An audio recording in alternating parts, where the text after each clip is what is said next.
तुमचा भाग आहे. आता मला काय म्हणायचं माहिती आहे, ठीक आहे वाचन करा तुम्ही. हे लोक बसलेत ना, त्यांना जास्त वेळ नाही. ठीक आहे, पण फक्त मला ऐकून घ्या. महत्वाचं आहे 5 वर्षामध्ये तुम्ही कोणते कामं केले ना ते समाजाला तुम्ही सांगा. म्हणजे ते, आणि दुसरी गोष्ट जे पंचवार्षिक पुढे आराखडा तयार करायचा आहे ना, त्या 5 वर्षात कोणते कामं करायचे ते यांना विचारायचं. 2 मिनिटं हो थांबा ना, हो थांबा 5-10 मिनिटं. तर आहे ना, लक्षात घ्या काय होईल, ऐन टायमाला नेमकी सर्व निघून जात लोक झालं ते. आजच्या ग्रामसभेचा अध्यक्ष कोणाला निवडायचे हे सर्वांमध्ये, कारण सरपंचाचा प्रशासन नाही म्हणून ग्रामसभेचा अध्यक्ष कोण निवडायचं ते तुम्ही सुचवा. मग त्यानंतर आपण मीटिंग चालू. तो पण विषय मी क्लिअर करते. ग्रामसभा पंचवार्षिक समजा आपली, समजा आजपासून जर समजा 5 वर्षासाठी सरपंच निवडून आले, बरोबर, आजचा कालावधी 5 वर्षाचा चालू झाला, तर ग्रामसभेचा अध्यक्ष हा फक्त पहिल्याच ग्रामसभेला असतो.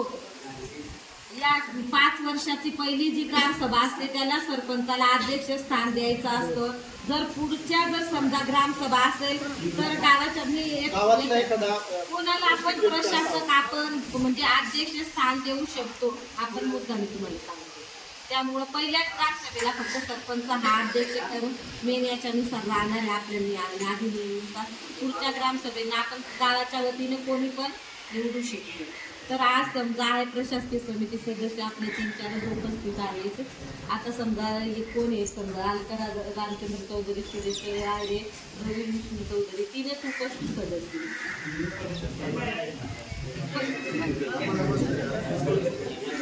पण बाईच्या जागेत दंबाळे या आहेत तर त्यांच्या बाजू बंदी कशी करणार?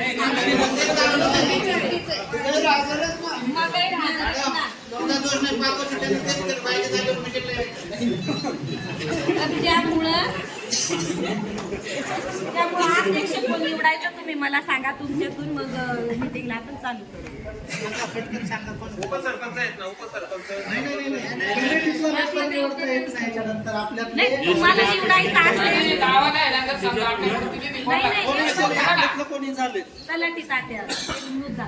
जेव्हा आपली पंचवार्षिक चालू होईल ना, आजपासून समजा आज सरपंच मी निवडून आलेली, तर पहिला माझी मीटिंग दुसऱ्या दिवशी राहणार आहे ग्रामसभा, तर त्या तो अध्यक्ष स्थान मलाच तो लागणार आहे. परंतु जी समजा उद्याची समजा मीटिंग आहे आपली 14 नंतरची समजा मी अध्यक्ष, 15 नंतरची जी राहणार आहे 5 वर्षामध्ये, तर कोणी पण अध्यक्ष होऊ शकतो. स्वइच्छेने सांगू शकतो मी या ग्रामसभेचा अध्यक्ष माझी निवड करते असतं. म्हणून मी आता तुम्हाला आज अधिकार दिलेला अध्यक्ष निवडायचा, तर तुम्ही मला सांगा.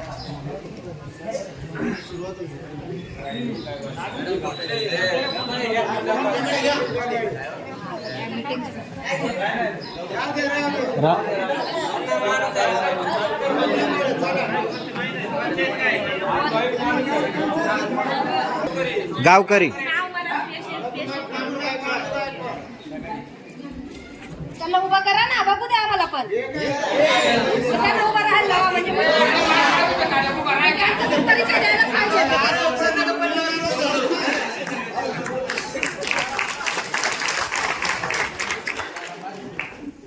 पण नाव सांगा आता तुमच्याशी कोण कोणाचे अनुमोदन कोणी दिले त्यांना? सोमनाथ शिवराम गायकवाड.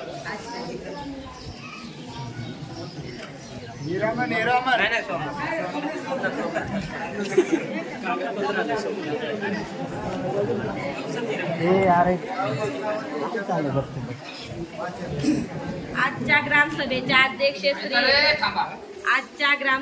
अध्यक्ष श्री देवराम कुंडलिक दुबळा डंबाळे हे अध्यक्षस्थानी त्यांनी स्वीकारावं अशी मी विनंती करत आहे. आपल्या पुढच्या ग्रामसभेला सुरुवात केली.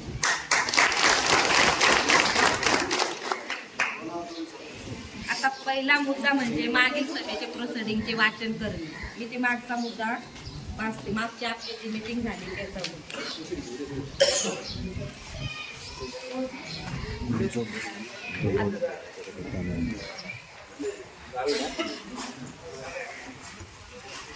आपली मागील मीटिंग ही 4/8/2026 ला घेण्यात आलेली बरोबर.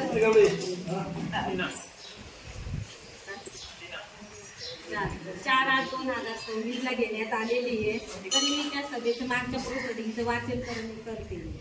जर समजा आपला त्या दिवशीचा मुद्दा काय होता, शासकीय जागा माननीय मुख्यमंत्री कृषी वाहिनी अंतर्गत मोजे करंजपेठ तालुका दिंडोरी येथील गट नंबर 9चे एकूण जमिनीचे क्षेत्र 11 हेक्टर 44 आडी जागा नियोजित सौर ऊर्जा प्रकल्पासाठी नाकार देण्याबाबत हा विषय होता बरोबर. त्याला आपल्याला सूचक अनुमोदन दिलेले आहे. सूचक मनोज जयवंत गायकवाड यांनी दिलेले आहे आणि अनुमोदक रघुनाथ पांडे गायकवाड यांनी दिलेले आहे. तरी हा विषय समजा आपण ह्या विषयाचे वाचन त्या दिवशी करून दाखवलेले. परत वाचन करू का? नाही तेच विचारते. त्यांनी अनुमोदन दिले तर हा विषय सविस्तर सांगू की संक्षिप्त?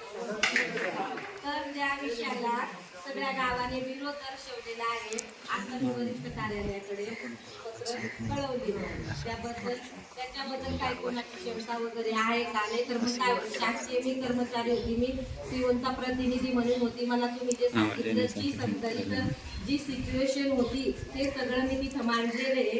जसं तुम्हाला सगळ्यांना वाचून दाखवलं तर ते प्रोसिडिंग मी तिथं जमा केलेली. तिथं आपण म्हणजे वरिष्ठ कार्यालयाकडे हे प्रोसिडिंगची जोरात जमा केलेली आहे.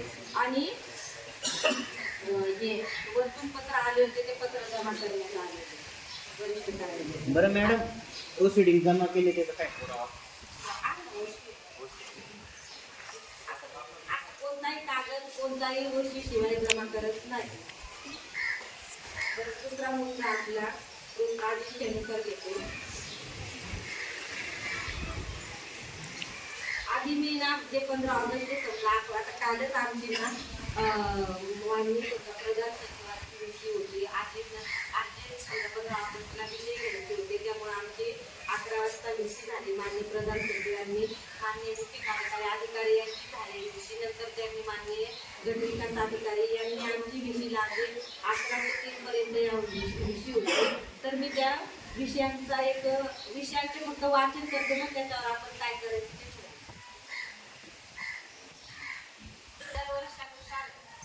आपल्या प्रत्येक घरोघरी म्हणजे हर घर तिरंगा.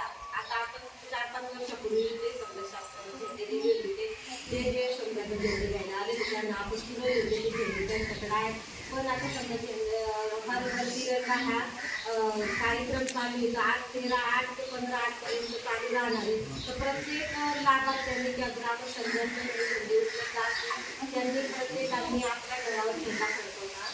3 दिवस 13/8, 14/8 आणि 15/8 पर्यंत ज्यांच्याकडून भेट होईल त्यांनी झेंडा फडकवायची कार्य राहणार. आपला आदेशानुसार जे विषय आहेत सण मागील सभेचे वाचन करणे हा विषय आपला झालेला आहे बरोबर आहे. याला सूचक मला ते कळवा ना बरोबर. मागील सभेच्या आधीचा काढला म्हणून त्याच्याबद्दल अनुमोदन कोणी केले?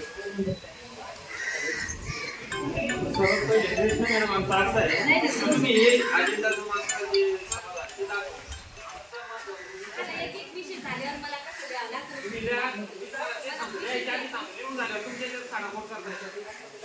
याच्यावर मी कागद सूचक अनुमोदन दुसरा विषय आहे. हा पण त्याला मला मी हा विषय वाचून दाखवला तर हा विषय बरोबर आहे असा विषय मला सूचक अनुमोदन द्यावं लागतं. त्यानंतर त्याच्या विषय आता त्यांनी सांगा आता समजा कोणी विचारलं राहुल विचारलं की त्याचं काय त्याचं नाव बरोबर राहुल रवींद्र गायकवाड.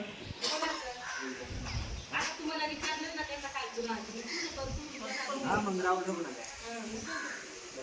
तो बोलत कसं होतं तुम्ही जर म्हणणार की मॅडम आम्हाला आमचे नावं घेते हा तसा नाही विषय. तो प्रत्येक विषय झाला ना त्याला तुम्ही अनुमोदन लिहायचं पण मला अनुमोदन रवींद्र लक्ष्मण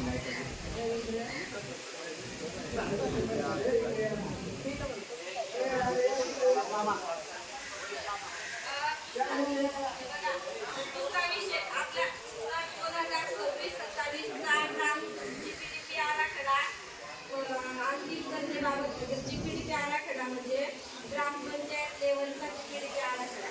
आणि दुसरा विषय एसा कामाबाबत म्हणजे ग्रामपंचायत गव्हर्नमेंट सारसाळे येथले मयत उभा स्थलांतरित जे लोकांचे नाव झालेले त्या लोकांचा मयत आहे स्थलांतरित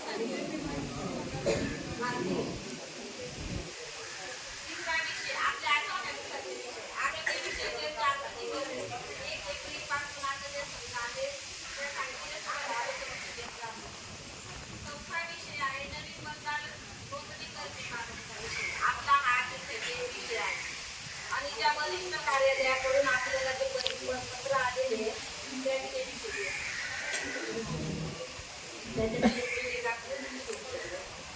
दोन मिनिटं बोलू नका.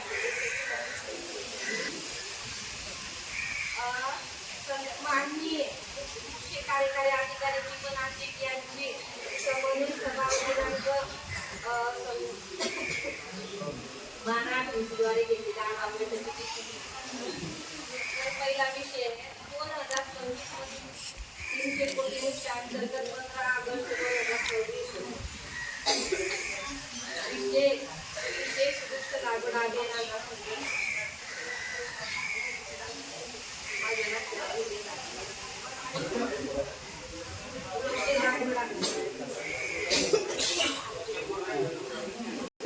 लागवड करणे तसेच अमृत वृक्ष मोबाईल ॲप वृक्ष लागवड माहिती अपलोड करणे बाबत.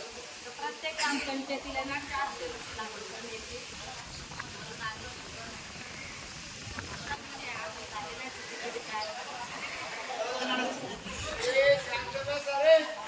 अडचण नाही हे तुमचा भाग आहे. आता मला काय म्हणायचं माहिती आहे ठीक आहे वाचन करा तुम्ही. हे लोक बसलेत ना त्यांना जास्त वेळ नाही ठीक आहे. पण फक्त मला ऐकून घ्या. महत्वाचं आहे 5 वर्षामध्ये तुम्ही कोणते कामं केले ना ते समाजाला तुम्ही सांगा. म्हणजे ते आणि दुसरी गोष्ट जे पंचवार्षिक पुढे आराखडा तयार करायचा आहे ना त्या 5 वर्षात कोणते कामं करायचे ते यांना विचारायचं. 2 मिनिटं हो थांबा ना हो थांबा 5-10 मिनिटं तर आहे ना लक्षात घ्या. काय होईल ऐन टायमाला नेमकी सर्व निघून जात लोक व्हायला ते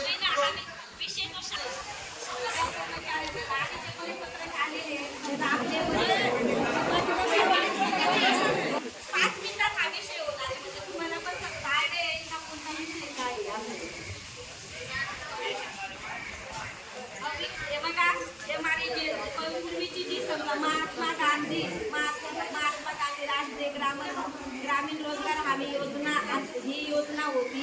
तर ह्या योजनेचं नाव आता चेंज झालेले तर त्याचं नाव आता विकसित भारत रोजगार आजीविका मिशन असं नाव झालेलं आहे. तर त्या आराखड्याची समजा मान्यता घ्यायची आणि नाव वैयक्तिक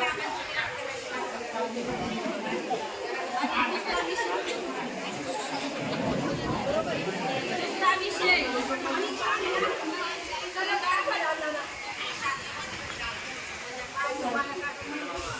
प्रधानमंत्री आवास योजना ग्रामीण अंतर्गत आवास 2023 सर्वेक्षणातील कायमस्वरूपी प्रतीक्षा यादी ग्रामसभेवर अंतिम करणे. तर 26-27 पिढीचा आराखडा संत गाडगे बाबा ग्राम स्वच्छता अभियान राबवणे. घनकचरा अधिनियम 2026 प्रखरपणे राबवणे. माती वसुंधरा अभियान राबवणे. क्षयमुक्त टीबी मुक्त गाव घोषित करणे. अन्न सुरक्षा व मानके अधिनियम 2006 आणि शाळेच्या परिसरापासून 50 लिटरच्या जंक फूड विक्री जाहिरात या प्रोत्साहन देण्यात मनाई आहे. आपले गाव आरोग्यदायी गाव अभियान राबवणे बाबत गाव तेथे वाचनालय उभारणे. हर घर तिरंगा अभियान 2026 प्रभावीपणे राबवणे बाबत पर्यावरण पूरक गणेश उत्सव साजरा करण्यासाठी आवश्यक कारवाई. नमुना नंबर 8, 9, 10 संगणकीकरण करणे. गावातील घरांना नावाची प्लेट किंवा कोड लावणे.